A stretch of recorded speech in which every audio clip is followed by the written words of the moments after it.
Good morning, all of you. Today we are going to see the chapter first of class 12 NCERT. Theme first. Name इसका NCERT ने क्या दिया है जब हम देखने की कोशिश करेंगे तो इस फर्स्ट चैप्टर को नेम दिया गया है एनसीईआरटी के द्वारा ब्रिक्स बीड्स एंड बोन्स। जैसा कि आप देख रहे हैं ब्रिक्स बीड्स एंड बोन्स। तो ये ना केवल क्लास 12 के लिए इम्पोर्टेंट है ये चैप्टर, बल्कि जो स्टूडेंट्स तैयारी करते हैं विभिन्न एग्जाम्स की आरपीएससी यूपीएससी वगैरह, उनके लिए भी बहुत इंपॉर्टेंट है। तो चलिए आज देखते हैं चैप्टर फर्स्ट को, एनसीईआरटी के चैप्टर फर्स्ट को, इसमें क्या दे रखा है। तो first of all we will try to understand the meaning of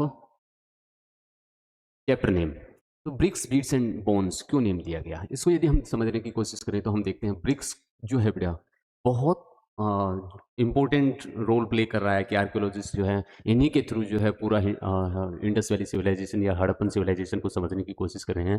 तो ब्रिक्स में यहाँ आपको जो एक इम्पोर्टेंट चीज़ ध्यान में रखना है कि यहाँ बैक्ड ब्रिक्स जो हैं उनका यूज़ किया गया है।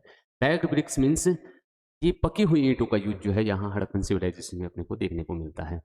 तो यदि हम बात करें इसके साइमल्टेनियसली जो सिविलाइजेशंस थी, जैसे मेसोपोटामियन सिविलाइजेशन जो दजला और फ्रात यानी टिग्रिस और यूफ्रेटिस रिवर के किनारे थी, वहाँ ऐसा हमें नहीं देखने को मिलता है। या अदर सिविलाइजेशन जो इसके साइमल्टेनियसली उस टाइम पीरियड में एग्जिस्ट करती थी, वो हमें नहीं देखने को मिलता है। वहाँ क्या बैक्ड ब्रिक्स जो है वो नहीं देखने को मिलती हैं। पकी हुई ईंटें ये सनलाइट से भी पकाई जाती थी और फायर से भी इनको पकाया जाता था। Either they were backed in sunlight और इन फायर।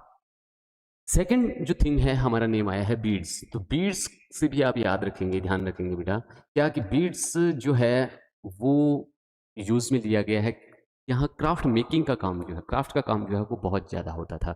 जैसे मन के वगैरह बनाना जो है ना, जैसे नेक्स्ट स्लाइड में जो है आपका इसमें पिक्चर दे रखा है बीड्स वगैरह का। तो उनका क्राफ्ट का काम जो है, क्राफ्ट का ट्रेड जो है, क्राफ्ट जो फैक्ट्रीज के रूप में हमें देखने को मिलती हैं, जैसे कि चाहुंदड़ो है, एक छोटा साइट है, सेटलमेंट है, जहाँ जो है जिसे फैक्ट्री कहा गया है, यहाँ का हड़प्पन सिविलाइजेशन का फैक्ट्री बताया गया है। तो उसी तरीके से बहुत सारी फैक्ट्रीज के रूप में जो है वो हमें देखने को मिलते हैं, सेटलमेंट्स छोटी छोटी। तो वहाँ क्राफ्ट मेकिंग का काम होता था, जहाँ बीड्स वगैरह बनाए जाते थे, मन के वगैरह बनाए जाते थे। थर्ड वन यदि अपन बात करें किसकी, बोन्स की, तो बोन्स के रूप में हम देखते हैं एक तो इनका जो है वो अपन कह सकते हैं कि डाइटरी प्रैक्टिसेस क्या था, इनका खाने पीने में क्या यूज में लेते थे। तो वो थ्रू द बोन्स जो है आर्कियोलॉजिस्ट ने समझने की कोशिश की है कि ये कौन से एनिमल्स को खाते होंगे, जैसे फिश है, पॉल है वगैरह है, तो उनको खाने के यूज में लेते थे। सेकंड वन इससे जो पता चला है कि इन्होंने कौन से एनिमल्स को डोमेस्टिकेटेड किया, यानी डोमेस्टिकेट कौन से एनिमल्स को किया, इन्होंने कौन से एनिमल्स को इन्होंने अपना पालतू बनाया, तो उनकी भी बोन्स के थ्रू, हड्डियों के थ्रू ही जो है वो पहचान ये लोग कर पाए हैं। थर्ड वन यदि आप इससे बात करें तो बोन्स के थ्रू आर्कियोलॉजिस्ट ने जो चीज़ समझने की कोशिश की है वो है इनका जो बरी इनका ट्रेडिशन था, यानी समाधान की जो प्रणाली थी, समाधान के लिए जो ये सिस्टम यूज में लेते थे, किस तरीके से जो है बरी करते थे, दफनाते थे डेड बॉडीज को, तो उसका भी हमें जो है वो बोन्स के थ्रू जो है, लोगों के बोन्स के थ्रू पता चलता है। और नेक्स्ट कुछ एक स्लाइड्स के बाद हम देखेंगे कि जब इसके एंड की बात होगी इस सिविलाइजेशन के, तो वो भी जो है उसमें भी एक जो अनुमान लगाया गया है कि इस सिविलाइजेशन पे जो आर्याज के द्वारा अटैक कर दिया गया, उसके बाद ये सिविलाइजेशन जो है वो हमें एग्जिस्टेंस में देखने को नहीं मिलती है। तो वो भी एक रीजन जो है वो किसकी वजह से दे पाए ये लोग, बोन्स की वजह से, क्योंकि कुछ एक जगह जो है उनको जो है हड्डियां जो हैं इंसानों की पड़ी हुई मिली हैं, और उन हड्डियों पे यानी इस तरीके से जो है मार काट के निशान जो हैं मिले हैं, जिससे ये अनुमान लगाया गया कि यहाँ हो सकता है कि इन्वेड किया गया हो, इन्वेजन हुआ हो, यहाँ अटैक किया गया हो किसी दूसरी सिविलाइजेशन के लोगों के द्वारा,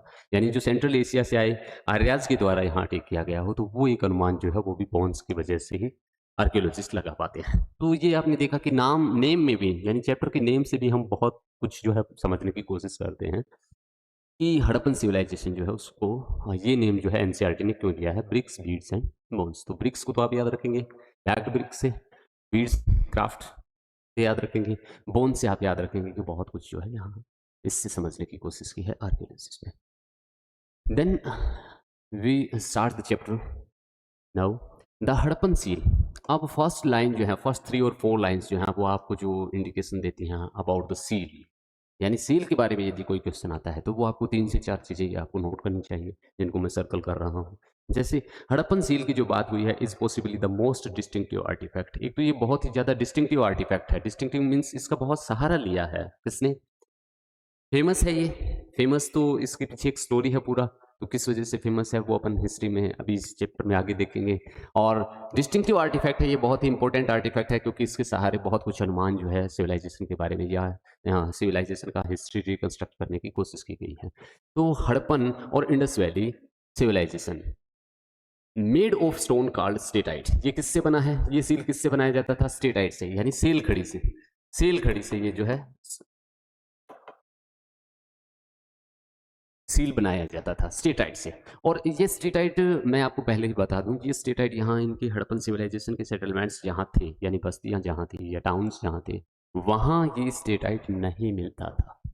मैन यदि अपन बात करें किसकी, मैन जो इनकी इनकी सेटलमेंट्स हैं वहाँ ये नहीं मिलता था।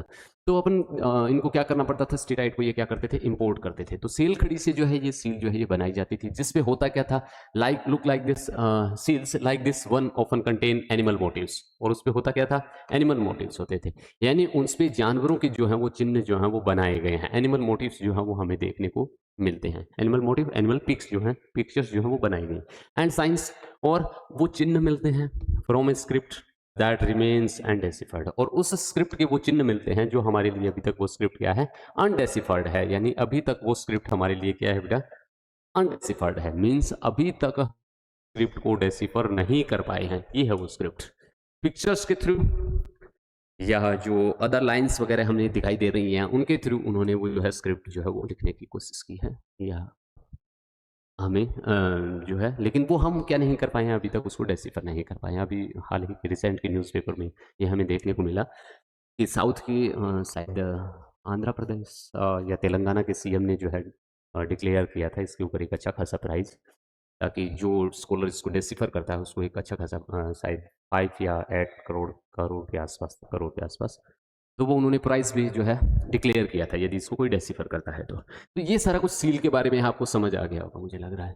3 से 4 चीज़ें ध्यान में रखना है। हड़प्पन सील डिस्टिंक्टिव आर्टिफैक्ट है, ये स्टेटाइट से बनता है, एनिमल मोटिव्स, और इस पे जो है ऐसे साइंस मिले हैं जिनको हम समझ नहीं पाए हैं, या ऐसी स्क्रिप्ट मिली है जिसको हम डेसिफर नहीं कर पाए।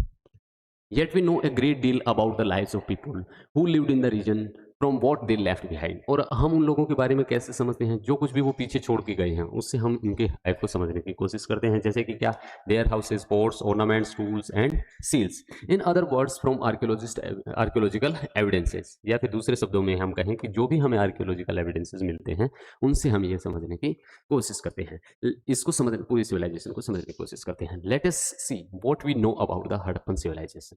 अब हम देखने की कोशिश करते हैं या हम क्या जानते हैं उसके बारे में, किसके बारे में? हड़प्पन सिविलाइजेशन की। And how we know about it, और कैसे जानते हैं हम? वी विल एक्सप्लोर, हम एक्सप्लोर करेंगे how archaeological material is interpreted, कि कैसे आर्कियोलॉजिकल मटेरियल को इंटरप्रेट किया जाता था। आर्कियोलॉजिकल मटेरियल जो भी एक्सकेवेशन के दौरान उनको जो भी मटेरियल मिले हैं, जो भी टूल्स मिले हैं, जो भी अपन कह सकते हैं ये जो इनका ऑर्नामेंट्स है या फिर जो बीड्स हैं, ब्रिक्स हैं, ये सारा कुछ जो हाउसेज हैं उनके, वो सारा कुछ जो मिला है उसको कैसे इंटरप्रेट किया जाता है या कैसे इंटरप्रेट किया गया, and how interpretations sometimes change, और कैसे वो इंटरप्रिटेशंस कभी कभार चेंज भी हो जाती हैं। क्यों चेंज क्यों हो जाती हैं? देखो, स्टार्टिंग में जब एक्सकेवेशन किया गया इसका हड़प्पन सिविलाइजेशन का, उसके बाद से अब तक बहुत ज़्यादा जो है मॉडर्न टेक्नोलॉजी आ चुका है बेटा। तो मॉडर्न टेक्नोलॉजी की वजह से जो है वो इंटरप्रिटेशंस जो है वो चेंज हो जाती हैं, यानी उनका कुछ मीनिंग जो है वो चेंज हो जाता है, क्योंकि सही मीनिंग जो है वो हमें उनका जानने का मीन्स मॉडर्न टेक्नोलॉजी जो है वो मदद करती हैं। इस वजह से हम जो है उनका सही मीनिंग समझने की कोशिश करते हैं। Of course there are some aspects, और ये भी निश्चित है कि वहाँ कुछ एक ऐसे एस्पेक्ट हैं इस सिविलाइजेशन के that are as yet unknown as many even remain so, जो क्या है हमारे लिए आज तक अननोन है और आगे भी पॉसिबल है कि वो अननोन ही रहेंगे। तो ये फिगर हमारा 1.1 जो है वो हड़प्पन सिविलाइजेशन का है। नेक्स्ट अपन है टर्म्स, प्लेसेस एंड टाइम्स। ये टर्म्स जो हैं, यहाँ टर्म सिर्फ एक ही चीज़ के लिए दिया गया है कि यहाँ टर्म सिर्फ एक ही चीज़ के लिए दिया गया है बेटा, वो क्या है? वो दिया गया है किसके लिए?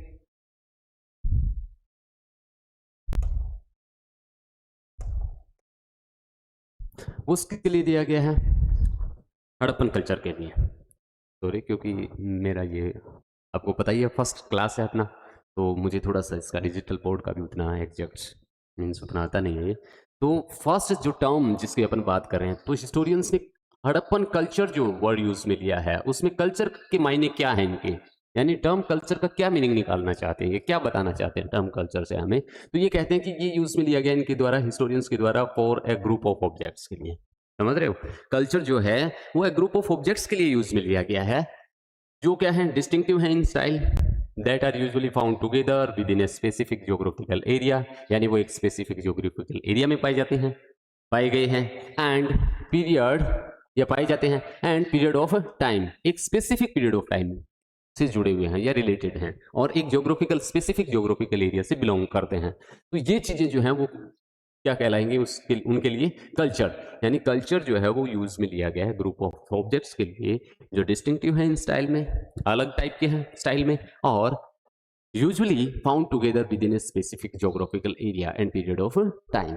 In the case of the Harappan culture, these distinctive objects includes seals, beads, weights, stone and blades and even bagged bricks. और इसमें जो शामिल किए गए हैं जो ग्रुप ऑफ ऑब्जेक्ट्स में, वो ये सारी चीजें हैं बेटा, वो ये आपको याद रखनी रहेंगी। सील बार बार आगे जिक्र भी आएगा, बार बार मेंशन किया गया इसको, बीड्स को है, वेट्स, ये वेट्स के चिन्ह हैं, ये रहे, ये वेट्स हैं, और ये हमारे बीड्स हैं।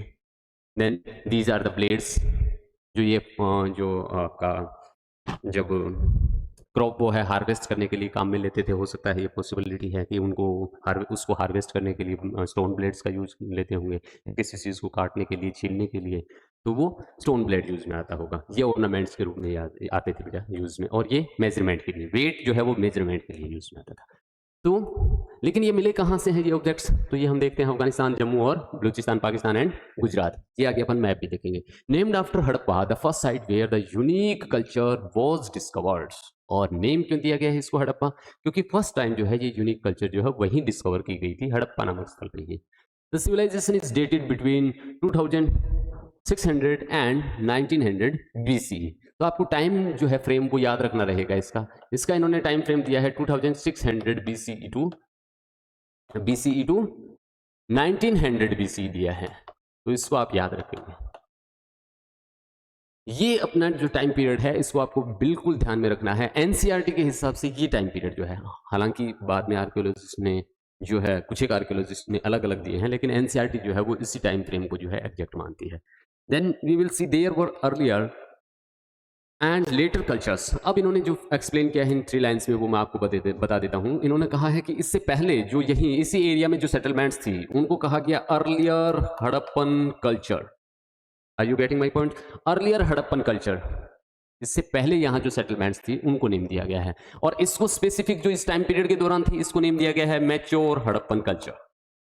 देन इसके बाद जो रही, यानी मैच्योर हड़प्पन कल्चर का एक टाइम पीरियड के बाद एंड हो जाता है, यानी 1900 BC के बाद हम इसकी जो स्पेसिफिक कैरेक्टरिस्टिक्स हैं, पॉट्स वगैरह में ब्रिक्स वगैरह का यूज जो है, वैग्ड ब्रिक्स वगैरह का यूज, वो हम नहीं पाते हैं उन्हीं सेटलमेंट्स में या उसी एरिया में। तो इसका रीजन क्या, रीजन तो अपन बाद में पढ़ेंगे किस वजह से नहीं पाते हैं, लेकिन उसके बाद जो सेटलमेंट्स, जो बस्तियां यहाँ बसाई गई, जो विलेजेस यहाँ आकर के सेटल हुए, उनके लिए जो यूज में दिया गया है वो वर्ड है लेट हड़प्पन कल्चर्स। तो ये तीनों आपको याद रखना रहेगा बेटा, अर्लियर, मैच्योर और लेट हड़प्पन कल्चर। समझ आया आपको इतना? इसके बाद यदि अपन बात करें तो यही इसमें दे रखा है कि often called early Harappan and late Harappan in the same area, the Harappan civilisation is sometimes called the mature Harappan culture to distinguish it from these culture. इसको जो है नेम दे दिया जाता है मैच्योर हड़प्पन कल्चर, ताकि इनसे इसको अलग जो है वो पहचाना जा सके। अब हम इससे आगे यदि देखें तो इस चैप्टर में जो फर्स्ट मैप जो है वो हमारे सामने आता है इस चैप्टर का, और जिसमें पूरे सिविलाइजेशन का दिखाया गया है। इंपॉर्टेंट जो यहाँ जो सेटलमेंट्स हमें देखने को मिले हैं वो भी यहाँ मेंशन किए गए हैं, उन सेटलमेंट्स के नेम, और रिवर्स दी गई हैं कि ये जो है अपना जो रिवर सिस्टम था, इंडस रिवर सिस्टम, उसके आसपास ये होते हैं। तो इस वजह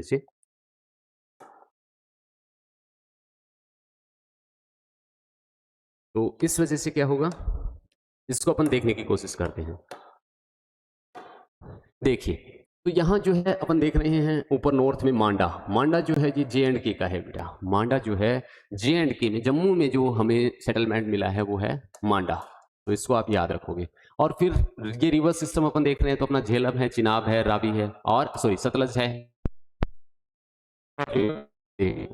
इसके आसपास जो सिविलाइजेशन पनपी, जो फ्लरिश की, वो सिविलाइजेशन जो है वो इंडस वैली सिविलाइजेशन कहलाई। और चूंकि फर्स्ट ऑफ ऑल हमें जो है हड़प्पा को एक्सकेवेशन करने का मौका मिला, या एक्सकेवेशन जो है वो हड़प्पा में हुआ, इस वजह से इसका नेम जो है हड़प्पन कल्चर जो है वो भी दे दिया गया आर्कियोलॉजिस्ट के द्वारा। अब हड़प्पा और दूसरा इंपॉर्टेंट जो बाद में जो खोजा गया वो था मोहनजोदाड़ो। हड़प्पा और मोहनजोदाड़ो, तो इन दोनों को पिगट नाम से जो एक स्कॉलर हैं उन्होंने पिगट, यस पिगट, तो इसको आप इस तरीके से भी याद रख सकते हैं कि डबल जी का यूज हुआ है पिगट के नेम में, तो पिगट ग डबल ग, ठीक है। तो उसने क्या कहा, इनको ट्विन कैपिटल कहा है, ट्विन कैपिटल यानी जुड़वा राजधानी, तो जुड़वा से आप याद रख सकते हो इसको पिगट। पिगट स्कॉलर का नेम आपको याद रह जाएगा। हड़प्पा और मोहनजोदाड़ो को क्या कहा है उसने, ट्विन कैपिटल कहा है, यानी ये जुड़वा राजधानी कही है उसने, क्योंकि दोनों ही बड़े शहर हैं, बड़े शहर के रूप में स्टैब्लिश हुए, सेटल्ड हुए यहाँ, तो इसको उन्होंने नेम दे दिया जुड़वा राजधानी। इसके अलावा यदि अपन देखें तो इधर वेस्ट में अपन देखेंगे किसको, सुतकांगीडोर को, किसको देखेंगे, सुतकांगीडोर को। फिर अपन अमरी, बालाकोट, चहुंदरो, चहुंदरो मैंने बताया था क्या है, क्राफ्ट फैक्ट्री है, ये क्राफ्ट मेकिंग का फैक्ट्री है, यहाँ क्राफ्ट का काम बहुत ज्यादा। Then Kotdiji, Dholavira, then Lothal, then Nageshwar और रंगपुर। ये जो है लोथल वगैरह, ये जो है नागेश्वर है, बालाकोट है और सुतकांगीडोर है, तो इनका एज ए पोर्ट भी यूज होता था बेटा, क्योंकि हम आगे जब देखेंगे तो यहां से जो है इनपोर्ट से जो है क्या होता था, इनपोर्ट से जो है ट्रेड का काम होता था किसके साथ, मेसोपोटामियन सिविलाइजेशन के साथ। मेसोपोटामियन सिविलाइजेशन यानी टिग्रिस और यूफ्रेटस नदी के किनारे जो सिविलाइजेशन थी, यानी अपन यदि बात करें किसकी, ईरान की, इराक की, वहां जो टिग्रिस और यूफ्रेटस रिवर्स थी उनके किनारे जो सिविलाइजेशन सेटल्ड थी उसके साथ ट्रेड करते थे इंडस वैली सिविलाइजेशन की व्यापारी लोग, मर्चेंट्स जो थे। तो इसका पता हमें कैसे पता चलता है, यहाँ सुतकांगीडोर है, बालाकोट है, जैसे अपन ने बात की, धोलावीरा है, नागेश्वर है, लोथल है, तो यहाँ से रिमेन्स मिलते हैं जो इसके साथ मैच करते हैं मेसोपोटामियन सिविलाइजेशन के साथ, और वहां भी यहाँ के रिमेन्स वहां मिले हैं मेसोपोटामियन सिविलाइजेशन से। तो इस तरीके से वो फाइंड आउट करने की कोशिश करते हैं कि इनका जो है आपस में क्या रिलेशन रहा होगा मेसोपोटामियन सिविलाइजेशन से। तो ये इंपॉर्टेंट जो फिर इसके बाद है गनवे, राजस्थान की साइड से हैं। फिर ये रिवर्स के नेम दे रखे हैं चंबल, गंगा और यमुना, और यहाँ दे रखे हैं रिवर्स माही और नर्मदा। तो ये पूरा मैप जो है वो आपको माइंड में एकदम से सेट कर देना होगा यदि आप किसी भी कॉम्पिटिटिव एग्जाम की तैयारी कर रहे हैं या क्लास 12 की आप बोर्ड एग्जाम की तैयारी कर रहे हैं। यहाँ इन्होंने टाइम पीरियड के लिए दिया है, तो तीनों यहाँ इन्होंने दिए हैं, बीपी, बीसीई और सीई। तो बीपी बिफोर प्रेजेंट के लिए आता है हमेशा ही, बीसीई आता है states for before common era, before common era. वैसे आपको पता ही है कि क्राइस्ट के जन्म से पहले पूरा रहेगा आपका बीसीई, और क्राइस्ट के जन्म के बाद क्या रहेगा बेटा, सीई रहेगा, कॉमन एरा रहेगा। यानी सामान्य जब काल आ गया तो वो क्राइस्ट के जन्म को क्या माना गया है, बेस माना गया है, आधार माना गया है कि इससे पहले बीसीई है यानी बिफोर कॉमन एरा है, और क्राइस्ट के बाद जो है सामान्य ईयर्स जो है वो स्टार्ट हो जाते हैं, सामान्य पीरियड जो है स्टार्ट हो जाता है। तो ये यदि अपन बात करें डेट के हिसाब से, तो ये स्टार्ट होता है कब, अपन ने पढ़ा जैसे 2600 बीसीई, और आज यदि हम बात करें तो आज हम प्रेजेंट में कौन से सीई में हैं, 226 सीई में हैं, कॉमन एरा में हैं हम। तो देख लीजिए कितने ईयर्स का डिफरेंस जो है वो हमें यहाँ देखने को मिल रहा है, इतने ईयर का डिफरेंस, यानी ये ऐड हो जाएगा इसमें, तो 4626 ईयर्स का जो है, ईयर्स पहले ये सिविलाइजेशन जो है वो यहाँ सेटल्ड थी। तो ये ईयर इस तरीके से अपन देख सकते हैं। और सी जो है वो stand for the Latin word क्या, सिका एंड मीन्स अप्रोक्सीमेट, जिसका मीनिंग क्या है, अप्रोक्सीमेट यानी उसके लगभग, उसके टाइम पीरियड के लिए आया है ये, तो वो लगभग के लिए आया है।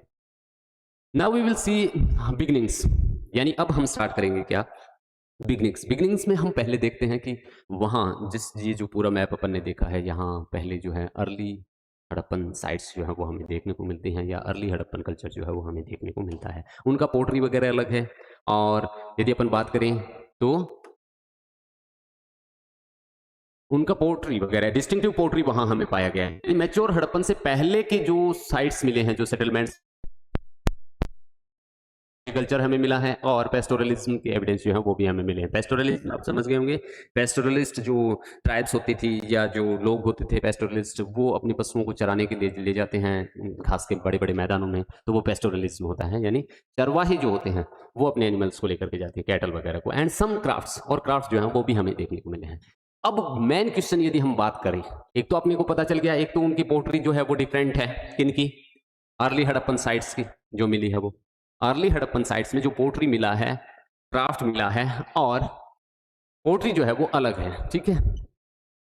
फिर यदि अपन बात करें किसकी, एग्रीकल्चर और पेस्टोरलिज्म के, और हमें सम क्राफ्ट के क्या मिले हैं, यहाँ एविडेंस मिले हैं। अब इसमें जो दूसरा डिफरेंस इसके बीच बताया वो कहा है, सेटलमेंट्स स्मॉल। यहाँ के सेटलमेंट्स जो है ना, जो पहले वाले सेटलमेंट्स हैं, जो हड़प्पन, मैच्योर हड़प्पन से पहले के सेटलमेंट हैं, वो जनरली स्मॉल हैं, और there were virtually no large buildings. और वहाँ हमें बड़ी बिल्डिंग्स जो हैं, जैसे हड़प्पन साइट्स में अपने को देखने को मिलेंगी, बाद में पिक्चर्स में भी हम उनको देखेंगे, तो वैसी बिल्डिंग्स जो है वो यहाँ हमें देखने को नहीं मिलती हैं। It appears that there was a break between, और एक ब्रेक, अच्छा खासा ब्रेक जो है, टाइम पीरियड में ब्रेक जो है वो भी हमें देखने को मिलता है between the early Harappan and Harappan civilisation, evident from large scale. और यहाँ हमें क्या मिलते हैं, large scale burning at some sites, बहुत मींस बड़े लेवल पे जो है ना बर्निंग के जो है ना, यानी जली हुई बस्तियों के, जली हुई सेटलमेंट्स के जो है ना एविडेंस जो है वो हमें देखने को मिलते हैं, as well as the abandonment of certain settlements. और अबेंडनमेंट के एविडेंस जो है वो भी हमें देखने को मिलते हैं। अबेंडनमेंट होता है बेटा क्या, यानी जिस जगह को खाली कर दिया गया हो, खाली कर दिया गया हो, यानी डेजर्टेड जो लैंड होती है, डेजर्टेड जो सेटलमेंट्स होती हैं, डेजर्ट का मीनिंग छोड़ देना, किसी चीज़ को त्याग कर देना, खाली कर देना। देन अब अपन आते हैं सब्सिस्टेंस स्ट्रेटजीज, यानी सब्सिस्टेंस स्ट्रेटजीज, ये अपनी लाइवलीहुड के लिए क्या करते थे, क्या खाते थे, क्या पीते थे, वो सारा अब अपन इसमें देखेंगे, और आर्कियोलॉजी जो है वो कैसे उनके बारे में पता लगाते हैं। ये यदि अपन बात करें अर्ली मैच्योर हड़प्पन कल्चर्स के बारे में, तो यहाँ नंबर्स दिए गए हैं, तो ये नंबर्स बेटा किसके बारे में है, ये सिंध और चोलिस्तान में पाए जाने वाली सेटलमेंट्स के बारे में है। तो चोलिस्तान कौन सा जगह, चोलिस्तान जगह है the desert area of Pakistan bordering the Thar desert, जो किससे लगता है, पाकिस्तान बोर्डिंग जो एरिया है जो किससे लगता हुआ है, थार डेजर्ट से लगता हुआ है, उसको नेम कह दिया है चोलिस्तान। क्या नेम ले रखा है, चोलिस्तान। तो ये नंबर ऑफ साइट्स हैं, टोटल नंबर ऑफ साइट्स की यदि बात करें तो सिंध में 106 हैं और चोलिस्तान में 239 हैं। हालांकि अभी नंबर्स फिगर्स जो बहुत चेंज हो गया है, क्योंकि इंडिपेंडेंस के बाद जो है अभी भी बहुत से साइट्स पे एक्सकेवेशन जो है वो किया जा रहा है। अभी भी आप न्यूज़पेपर्स में देखेंगे तो कुछ ना कुछ नया मिल जाता है, कुछ टाइम अंतराल के बाद जो है कुछ ना कुछ नया जो है। अर्ली हड़प्पन साइट्स यदि बात करें तो 52, 37, 65, 136 ये मैच्योर हड़प्पन साइट्स हैं, और mature Harappan settlements on new sites की यदि बात करें तो 43 और 132 हैं, और अर्ली हड़प्पन साइट्स जो अबेंडन हो गई हैं, जिनको खाली कर दिया गया या छोड़ के चले गए लोग वहां से, तो वो 33 और 29 हैं, सॉरी 29 है, यानी 29 है। अब इसमें कैसे क्वेश्चंस पूछ सकते हैं, इसमें क्वेश्चंस जो हैं इसमें तो एमसीक्यूज के रूप में आ सकते हैं बेटा, यदि बहुत टफ पेपर बनाया जाए तो बोर्ड में, और वरना हम यदि बात करें तो चोलिस्तान के बारे में पूछा जा सकता है, एमसीक्यूज के रूप में क्वेश्चन बन सकता है बोर्ड के पेपर में। अदरवाइज यदि हम बात करें किसकी, कॉम्पिटिटिव एग्जाम्स की, तो उनमें आया हुआ है, यूपीएससी का जो पेपर मैंने दिया था उसमें पूछा गया था कि टोटल नंबर ऑफ साइट्स जो है वो सिंध में ज़्यादा है किसके बजाय, चोलिस्तान के। इस तरीके से स्टेटमेंट बेस्ड जो है वो क्वेश्चन यहाँ से भी बन सकता है कि टोटल नंबर ऑफ साइट्स जो है वो पाई गई हैं मोर इन सिंध देन चोलिस्तान, चोलिस्तान में जो है वो ज़्यादा पाई गई हैं, तो ये रॉन्ग स्टेटमेंट हो जाता है इस तरीके से, यानी ज़्यादा कहाँ है, चोलिस्तान में, सिंध में तो कम मिली हैं साइट्स। तो इस तरीके से स्टेटमेंट बेस्ड जो है वो क्वेश्चन पूछे जा सकते हैं इससे भी, हालांकि इतना ज़्यादा डीप जाएगा नहीं, लेकिन फिर भी जो है थोड़ा सा एक बार नंबर्स में और स्टेटमेंट बेस्ड आपको थोड़ा सा इसको देख लेना है। अब आते हैं सब्सिस्टेंस स्ट्रेटजीज पे, तो यहाँ अपन क्या देख रहे हैं, if you look at map 1 and 2 you will notice that the mature Harappan culture developed in some of the areas occupied by the early Harappan cultures, यानी जहाँ पहले अर्ली हड़प्पन कल्चर्स जहाँ थी वहीं सेटलमेंट्स जो है वो इन्होंने भी ऑक्यूपाई कर लिए थे, या उन्हीं एरियाज को ऑक्यूपाई कर लिया था। These cultures also shared certain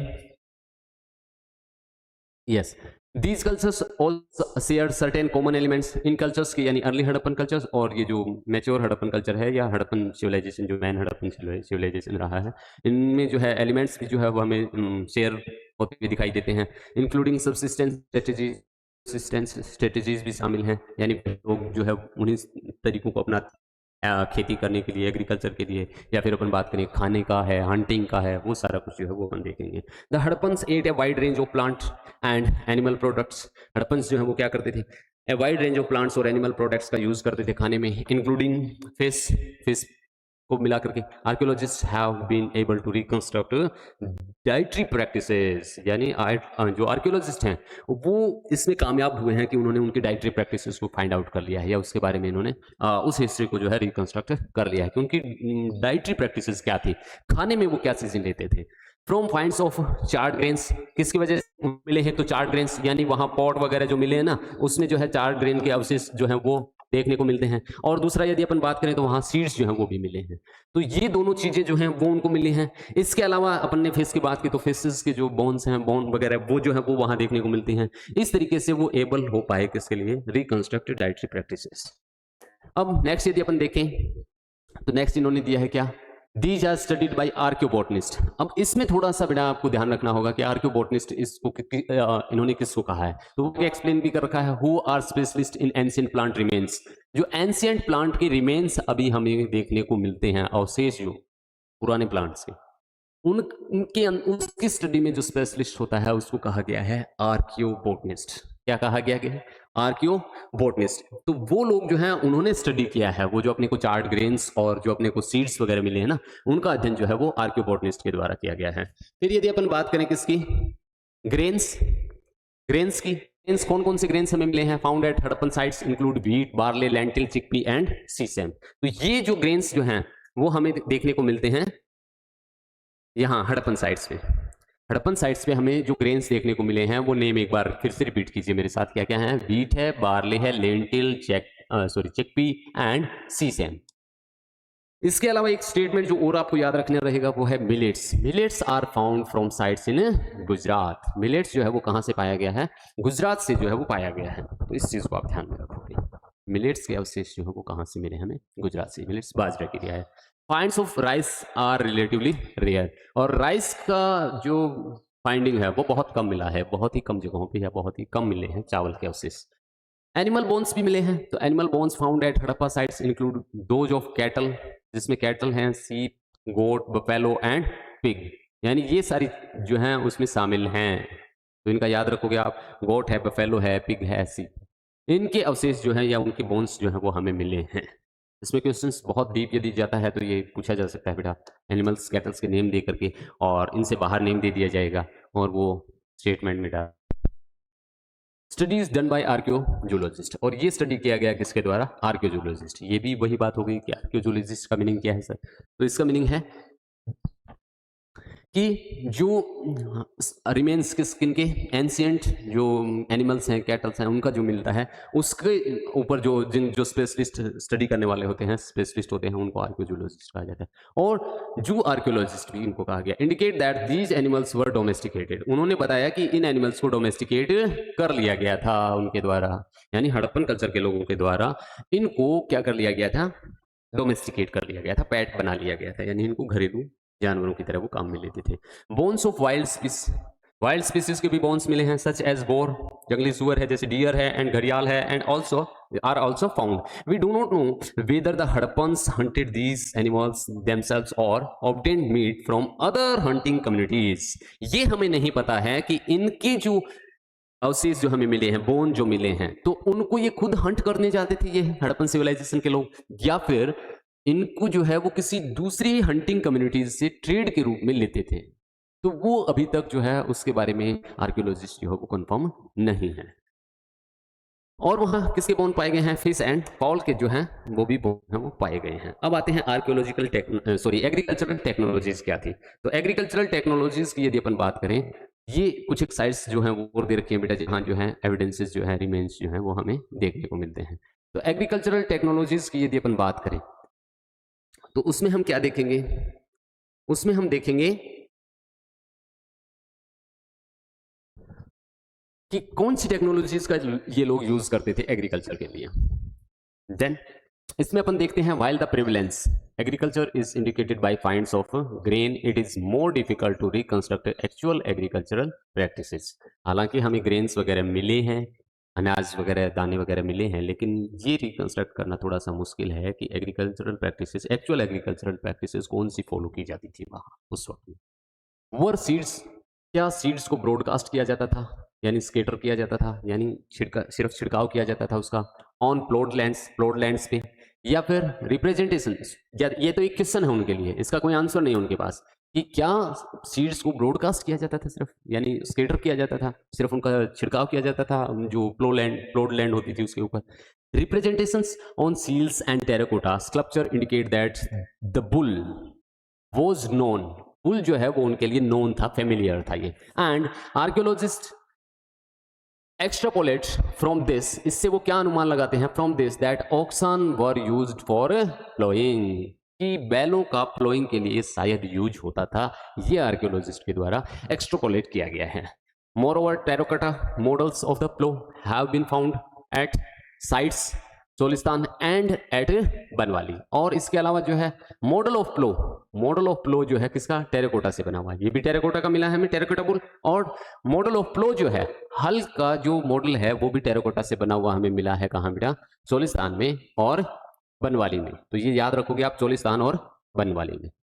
models of प्लो जो है वो कहाँ मिले हैं, चोलिस्तान एंड बनवाली। मिलेट्स का कहाँ जिक्र आया था, गुजरात। तो ये दो चीजें जो स्पेसिफिक, जहां जिसके लिए, जिन वस्तुओं के लिए स्पेसिफिक यानी स्पेशल स्थान का नेम दे दिया गया, उनसे क्वेश्चन बन सकता है बेटा एमसीक्यूज के रूप में। तो ये चोलिस्तान और बनवाली मिला है। बनवाली कहाँ, हरियाणा में। Archaeologist have also found evidence of plot field at Kalibangan.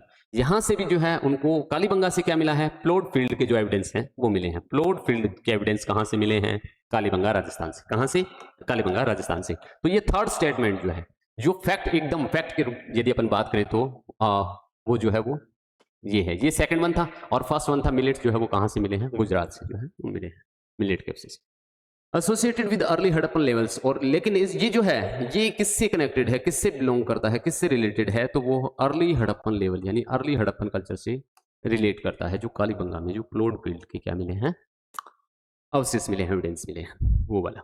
The field had 2 sets, और फील्ड में, उस खेत में क्या है, 2 सेट्स ऑफ फैरोज हैं। 2 सेट्स ऑफ फैरोज जो है वो हमें देखने को मिलते हैं उस कालीबंगा के फील्ड में।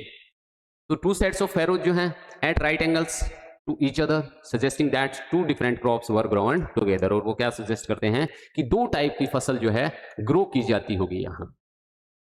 Archaeologist have also try to identify the tools used for harvesting. Archaeologist ने इसको भी ट्राई किया है कि कौन सा वो हार्वेस्टिंग के लिए यानी फसल जो है काटने वगैरह के लिए कौन से टूल जो है वो यूज़ करते थे। Did the Harappans use stone blades, क्या वो स्टोन ब्लेड का यूज़ करते थे। सेट इन वुडन हैंडल्स, जो वुडन हैंडल्स में सेट होती थी यानी लकड़ी की, उनके ऊपर जो है हत्था जो है लगा हुआ होता था। और did they use metal tools, या फिर वो मेटल टूल्स का यूज़ करते थे। Most Harappan sites are located in semi arid, ये याद रखोगे बेटा, ज़्यादातर जो हड़प्पन साइट्स हैं वो सेमी एरिड एरिया में जो है वो हमें मिलते हैं, जहां इरिगेशन की हो सकता है कि जरूरत रही हो। ट्रेसेस ऑफ कैनाल्स जो है वो कहां से पाए गए हैं, तो ये 4th नंबर जो है स्टेटमेंट आपका, यदि इस प्लेस को लेकर मैं बात करूं तो ये रहेगा आपको Shortughai in Afghanistan, Shortughai in Afghanistan. Millets in Gujarat. Then terracotta models of plough कहाँ है, चोलिस्तान और बनवाली हरियाणा। थर्ड वन जो है प्लॉट फील्ड कालीबंगा, जो किससे बिलोंग करते हैं, लेकिन अर्ली हड़प्पन कल्चर से। 4th नंबर जो इन्होंने बताया है कैनाल्स के अवशेष यानी नहरों के अवशेष जो है वो हमें देखने को मिलते हैं सोरतुघोई अफगानिस्तान, सोरतुघोई अफगानिस्तान में मिलते हैं, लेकिन पंजाब में नहीं, बट नॉट इन पंजाब और Sindh. It is possibly that ancient canals silted up वो अब पंजाब और सिंध में क्यों नहीं मिलते हैं, तो इसका रीजन उन्होंने क्या दिया आर्कियोलॉजिस्ट ने, उन्होंने कहा है कि ये पॉसिबल है कि यहाँ क्या हो गया था, ये सिल्टेड अप हो गई थी। सिल्ट यानी जो गाद, रिवर्स के द्वारा जो गाद लाया जाता है, रिवर्स जो मिट्टी वगैरह लाती हैं, तो उन्होंने इन नहरों को क्या कर दिया होगा, उस मिट्टी से फिल अप कर दिया होगा, यानी उसको सिल्टेड अप हो गई होंगी वो नहरें जो हमें सिंध और पंजाब में मिलनी चाहिए। स्टेटमेंट है, बहुत अच्छा स्टेटमेंट है, याद रखना रहेगा कि कैनाल्स के एविडेंसेस जो हैं हमें वो सोरतुघोई में मिलते हैं, सोरतुघोई अफगानिस्तान में, सिंध और पंजाब में नहीं मिलते हैं। तो इसका रीजन, पॉसिबिलिटी ये है कि क्या रहा हो कि रिवर्स के द्वारा जो सिल्ट लाया गया, जो गाद लाया गया, जो मिट्टी कंकड़ पत्थर जो लाए गए, उनके द्वारा उसको क्या कर दिया गया हो, उन नहरों को भर दिया गया हो, तो वो आज उसके अवशेष जो है वो हमें नहीं मिलते हैं, वो बहुत पहले ऐसा हो गया हो। It is also likely that water drawn from wells was used for irrigation besides water reservoirs found in Dholavira. Besides water reservoirs found in Dholavira. Water reservoirs हमें कहाँ मिले हैं, धोलावीरा में। तो इससे ये भी पॉसिबल है कि वो क्या करते हो, सॉरी, ऊपर दिया इज ऑल्सो लाइकली, ये भी पॉसिबल है, लाइकली पॉसिबल के लिए आया है। Drone for walls was use for irrigation. Besides, इसके अलावा वाटर रिजर्वायर जो है वो कहाँ पाए गए हैं? धौलावीरा गुजरात में। May have been use to store water for agriculture, और शायद इनको यूज में लिया जाता है इसके लिए, एग्रीकल्चर के लिए वाटर स्टोर जो है वो वाटर को स्टोर करने में यूज में लिया जाता था। तो इतना कुछ समझ आया बेटा आपको? अपन ने चैप्टर देखा है कहाँ से, एक सेकंड के लिए दोबारा से इससे रिपीट करते हैं थोड़ा सा, फिर उसके बाद समझने की कोशिश करते हैं थोड़ा सा। अपन वापस से होगी तो एक बार पिक्चर वापस से माइंड में बन जाएगा। अपन ने देखा कि चैप्टर का नेम दिया ब्रिक्स, बीड्स एंड बोन्स, जिसमें अपन ने स्टार्टिंग में क्या देखा कि क्या चीज़ें यहाँ पाई गई जिनके तहत जो है ये जिनको जो आर्कियोलॉजिस्ट ने एविडेंस के रूप में काम में लिया है, तो वो आर्कियोलॉजिकल एविडेंसेस क्या थे, वो सारा कुछ अपन ने देखा। फिर टर्म्स में अपन ने हड़प्पन कल्चर पे फोकस किया कि कल्चर जो है उसका मीनिंग जो है टर्म आर्कियोलॉजिस्ट क्या निकालते हैं, उन ग्रुप ऑफ ऑब्जेक्ट्स के लिए निकालते हैं जो यहाँ यूज़ में ली जाती हैं। फिर अपन ने अर्ली, मैच्योर और लेट हड़प्पन की बात की। फिर ये पूरा मैप जो है वो अपन ने एक बार समझने की कोशिश की, ये टाइम फ्रेम के लिए जो वर्ड्स यूज़ में लिए जाते हैं वो अपन ने देखा। और फिर अपन ने देखा बिगनिंग्स में जो है अर्ली हड़प्पन साइट्स जो हैं उनमें और जो मैच्योर हड़प्पन साइट है उससे क्या क्या डिफरेंस हैं और किस तरीके से उनको अलग किया जा सकता है। ये साइट्स का नंबर जो है वो दिया गया है, और सबसिस्टेंस स्ट्रेटेजीज को अपन पढ़ रहे हैं जो टॉपिक नंबर 2 है अपना इस चैप्टर।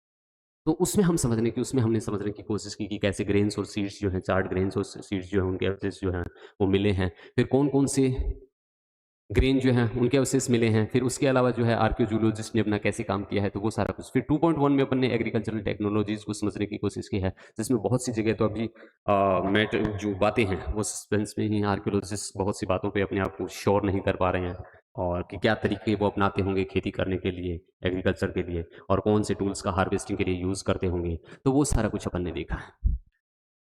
फिर अपन बात कर रहे थे इसके लिए इरिगेशन के लिए, तो इरिगेशन की तो इसलिए ज़रूरत होगी क्योंकि यहाँ सेमी एरिड एरिया में, तो इस पे पूरा इरिगेशन पे आप यदि पूछा जाए तो लिख सकते हैं कि ये ज़्यादातर मोस्ट ऑफ द साइट हैं जो इंडस वैली सिविलाइजेशन की, वो कैसे एरिया में है? सेमी एरिड एरिया में है। और यदि अपन बात करें किसकी, ट्रेसेस ऑफ कैनल्स की, तो वो हमें पाए गए हैं कहाँ? सुरदगोइन अफगानिस्तान में, लेकिन नहीं मिले हैं हमें पंजाब और सिंध में। कारण ये रहा होगा कि सिल्टेड अप हो गई होंगी बहुत पहले।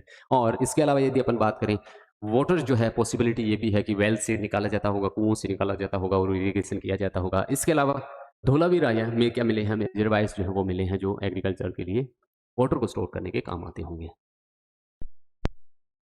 वो दिखाए गए हैं। कॉपर टूल्स जो हैं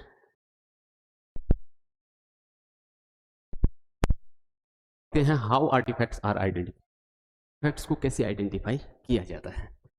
ये चैप्टर अपन नंबर चैप्टर के 2 में पहुंच चुके हैं। तो यहाँ जो है अपन देखने की कोशिश करते हैं अर्नेस्ट मेकी। अर्नेस्ट मेकी का एक कमेंट है, एक जो बुक है जो उन्होंने लिखा है, उसमें से ये जो टॉपिक है एक्सट्रैक्ट किया गया है बेटा।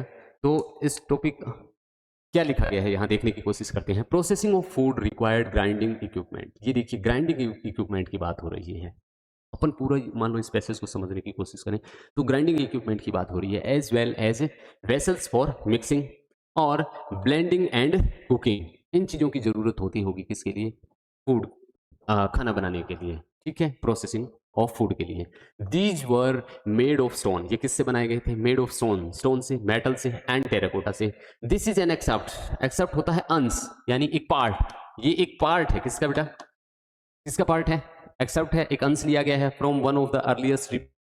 शुरुआत की जो रिपोर्ट्स थी उनमें से, कोई बुक नहीं सॉरी बेटा, जो स्टार्टिंग की जो रिपोर्ट मेके ने लिखी हैं उनमें से एक पार्ट जो है वो उठाया गया है, एक छोटा सा अंश जो है वहां का उठाया गया है ऑन एक्सकेवेशन एट मोहनजोदाड़ो। और एक्सकेवेशन कहाँ हो रहा था उस वक्त? मोहनजोदाड़ो में। The best on Harappan site, जो एक अच्छी जो फेमस हड़प्पन साइट है, वहाँ एक्सकेवेशन चल रहा था। तो उसके लिए एक रिपोर्ट जो है जो अर्नेस्ट मेके ने लिखा, उसमें से एक अंश जो है वो यहाँ उठाया गया है। सैडल क्वेन, क्या सैडल क्वेन? सैडल क्वेन मैं आपको दिखा करके, पिक्चर दिखा करके आपके दिमाग से क्लियर कर देता हूँ। जो हमारे यहाँ जिसको हम सिलबट्टा कहते हैं, है ना, यहाँ लोकल लैंग्वेज में, तो वो जो जैसे मिर्ची वगैरह या किसी चीज़ को ग्राइंड करने के लिए, तो वो जो सैडल क्वेन है उसकी बात यहाँ की गई है किसके द्वारा? अर्नेस्ट मेके के द्वारा। तो अर्नेस्ट मेके क्या लिख रहे हैं इसके बारे में? वो लिख रहे हैं कि saddle querns are found in considerable numbers, कि बहुत ज्यादा मात्रा में, कंसिडरेबल अच्छी खासी मात्रा में पाए गए हैं सैडल क्वेन्स जो है वो। And they seem to have been the only means in use for grinding cereals. ये उनका यूज होता होगा। एज ए रूल वर रफली मेड ए हार्ड ग्रिटी और इग्नियस इग्नियस रॉक से उनको क्या किया जाता होगा, रफली बनाया जाता होगा, या फिर सैंडस्टोन से, and mostly show science of hard usage, और उसका जो है, या फिर उनको सैंडस्टोन से, या फिर अपन बात कर सकते हैं हार्ड ग्रेटिंग इग्नियस रॉक से उनको बनाया जाता था। As their bases are usually convex, उनके बेसिस जो है वो तो कैसे हैं, कॉन्वेक्स हैं, यानी इस रूप में दिए गए हैं बेस। तो they must have been set in the earth, ताकि वो अर्थ में सेट हो जाए, यानी मान लो मिट्टी है हल्का सा, तो उसमें अर्थ में वो आसानी से सेट हो सके, ज्यादा हिले डुले नहीं, इसके लिए उनका जो बेस है वो कैसा है, कॉन्वेक्स है। कॉन्वेक्स और कॉनकेव आपने लेंसेज पढ़े होंगे क्लास में भी, तो कॉन्वेक्स है वो, यानी वो नीचे की तरफ उभरा हुआ है, अंदर की तरफ धंसा हुआ है, नीचे की तरफ जो है बाहर का साइड जो है उसका उभार में है। दे must have been set in the earth or in mud to prevent their rocking, ताकि वो हिले नहीं। Two main types have been found, दो टाइप मिले हैं ये, those on which another smaller stone was pushed or rolled and fro, यानी वो पुश करने के लिए, रोल करने के लिए और फ्रो के लिए यूज में आता था, जो एक छोटा स्टोन, टू टाइप के मिले। And others with which second stone was used as pounder eventually making a large cavity, जिसके अंदर एक लार्ज केविटी जो है वो हमें दिखाई देता है। द नीजर स्टोन, ये क्या होता था, इन द नीजर स्टोन, यानी इसमें एक लार्ज केविटी और एक इस पे जो है ग्राइंड करने के लिए अपने को दूसरा स्टोन जो है वो देखने को मिलता है। Querns of the former type were probably used solely for grain, the second type possibly only for ponding and species, sorry spices. तो सॉरी, इसमें दो टाइप के इन्होंने क्या है, सेटल क्वेंस बताए हैं। तो एक को इन्होंने बताया है कि क्या किसके लिए यूज में लिया जाता होगा, जो लार्ज कैविटी के लिए है, और एक जो उन्होंने बताया, सॉरी एक तो बताया उन्होंने किसके लिए, ग्रेन के लिए यूज में लिया होगा, और दूसरा जो है पॉन्डिंग हर्ब्स वगैरह को क्या करने के लिए, यानी रगड़ने और घिसने के लिए, और उनसे जो है जड़ी बूटियों से रस वगैरह निकालने के लिए, उन हर्ब्स को पॉन्डिंग करने के लिए यूज में लिया जाता होगा, या स्पाइसेस को पॉन्डिंग करने के लिए, यानी मसालों को जो है महीन बनाने के लिए जो है वो यूज में लिया जाता है। तो ये सेटल क्वेंस का बताया है इन्होंने, टू टाइप्स के इन्होंने बताए हैं। और इसमें यदि अपन बात करें किसकी, मेकिंग करीज या फिर करीज वगैरह बनाने के लिए, in fact stones of this latter type, यानी जो दूसरे वाला है डब्ड करी स्टोन्स, उसको नेम ये भी दिया गया, यानी इस नेम से भी करा गया करी स्टोन्स, बाय आवर वर्करमैन और workman and our cook asked for the loan, यानी उन्होंने इसको थोड़ी देर के लिए उधार पे, यानी उन्होंने कहा है कि कुछ समय के लिए हमें दे दीजिए, ताकि वो जिस साइट पे जहाँ एक्सकेवेशन चल रहा है वहाँ जो खाना बनाया जाए उसके लिए उन्होंने थोड़ी देर के लिए, from the for use in the kitchen use के लिए उन्होंने कुछ समय के लिए उसको मांगा है। और ये कहाँ से दिया गया, Ernest Mackay for excavation at Mohenjodaro 1937। यहाँ इसका मेजरमेंट जो है वो भी दे रखा है सेटल क्वेन का। अब अपन आगे देखने की कोशिश करें, ये इक्विपमेंट के बारे में बात हो रही थी कि कैसे इक्विपमेंट को जो है वो पहचाना जाता है। और ये दूसरा जो इन्होंने दे रखा है, reservoir at Dholavira, note the masonry work, ये जो मेसनरी मीन्स ये जो कारीगर के द्वारा जो काम किया गया है उसको पहचानने की कोशिश कीजिए। और रिजर्वायर जो है धोलावीरा का रिजर्वायर जो है यहाँ शो किया गया है, दिखाया गया है। अब पॉइंट नंबर आता है 3 बेटा, इसको बाद में देखेंगे, तो अच्छे से रिवाइज कीजिए पॉइंट, टॉपिक फर्स्ट और टॉपिक सेकंड को, तो इसको अपन बाद में देखते हैं। Okay, good bye.